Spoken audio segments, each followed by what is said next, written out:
Hello दोस्तों। आज का जो अपना लेसन रहने वाला है वो है some basic concept of micro economics.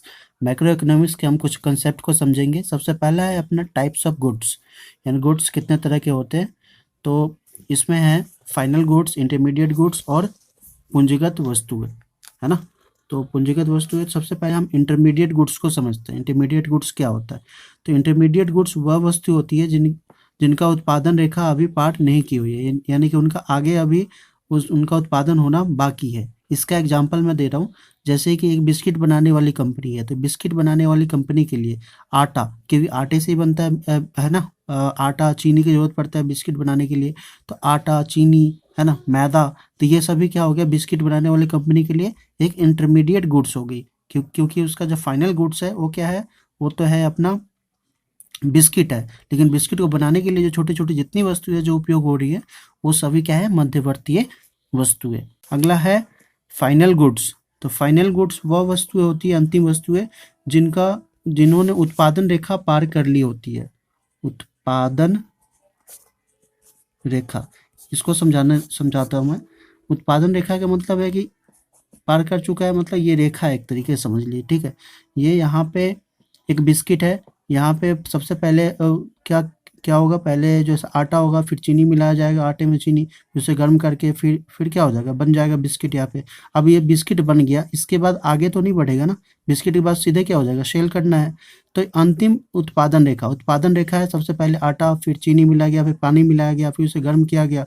उत्पादन रेखा था ये। लास्ट रेखा तक जो वस्तु जो आ गई, उत्पादन रेखा के लास्ट तक जो एक वस्तु आ गई, वो कहलाती है अंतिम वस्तु। यानी कि उसके बाद उसका उत्पादन नहीं होना, आगे उसका नहीं बढ़ना है, बस वही तक था, है कि नहीं। जैसे कि एक जलेबी की दुकान है, तो जलेबी की दुकान के लिए जो जलेबी जो बन गया अगर, है ना, तो क्या है, वो अंतिम वस्तु है ना।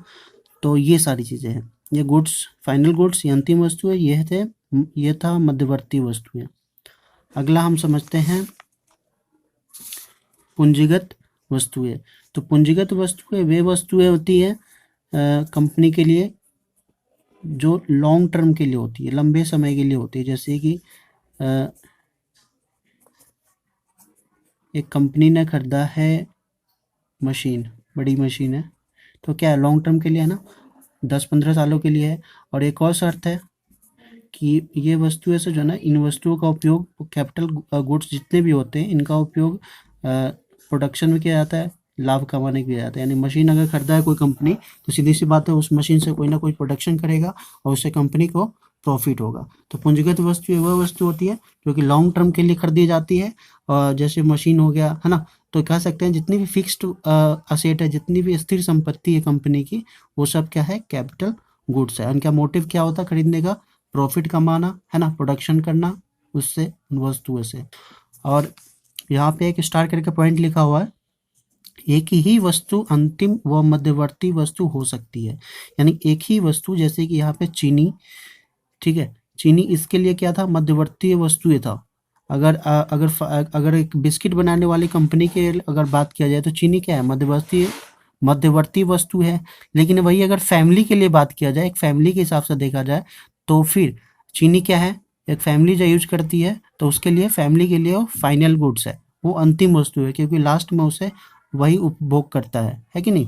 कि आटा, आटा अगर एक फैमिली खरीद रही है, अगर आम फैमिली एक आटा खरीदती है, तो उससे रोटी बना रही है कि नहीं, तो वो उस फैमिली के लिए क्या है, आटा फाइनल गुड्स है। लेकिन वही आटा अगर एक कंपनी खरीद रही है, क्योंकि उसे वो बनाना है, क्या बोलते कुछ प्रोडक्ट बनाना है, बिस्किट बनाना है या कुछ भी बनाना है ना, ब्रेड बनाना है, तो वो आटा जो है से, वो मैदा जो है से, उस कंपनी के लिए तो इंटरमीडिएट मध्यवर्ती वस्तु होगी।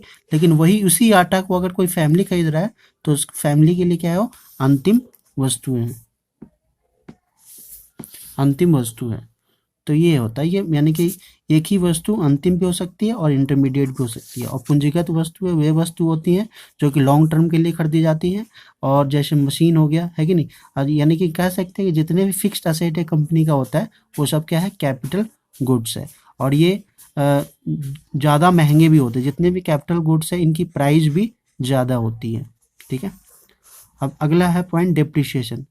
डेप्रिसिएशन का मतलब होता है कि किसी भी वस्तु का प्राइस में कमी होना, किस कारण, टाइम, यूज, यानी कि आपने एक वस्तु खरीदा, ठीक है, आपने एक बाइक खरीदा, बाइक को 1 साल बाद अगर बेचेंगे आप, तो क्या कोई उतना ही प्राइस देगा या कम देगा प्राइस? कम देगा। क्यों? क्योंकि आपने 1 साल बाद बेचा, टाइम टाइम आपने लिया और आपने 1 साल तक उसको यूज़ किया। तो किसी भी वस्तु में टाइम बीतने के कारण या उसके यूज़ के कारण जो उसके मूल्य में जो कमी होती है, उसके प्राइस में जो कमी होती है, उसे हम डेप्रिसिएशन कहते हैं। तो जो कॉमर्स के जो बच्चे हैं, उनके लिए तो ये आम वर्ड है, लेकिन जो आर्ट्स के जो बच्चे हैं, उनके लिए ये नया वर्ड हो सकता है। मूल्यह्रास उसे हिंदी में कहते हैं। अगला है अपना टॉपिक स्टॉक और प्रवाह, ठीक है। इसके कुछ एग्जाम्पल सबसे पहले दे देता हूँ मैं, उसके बाद में समझाऊंगा स्टॉक क्या है और प्रवाह क्या है, ठीक है। इसका स्टॉक का सबसे पहला एग्जाम्पल है छत की टंकी में पानी। प्रवाह छत की टंकी से पानी का रिसाव। अब इसको समझे स्टॉक क्या होता है। स्टॉक वह होता है जिसे आप समय के एक निश्चित बिंदु पर नाप सकते हैं, ठीक है।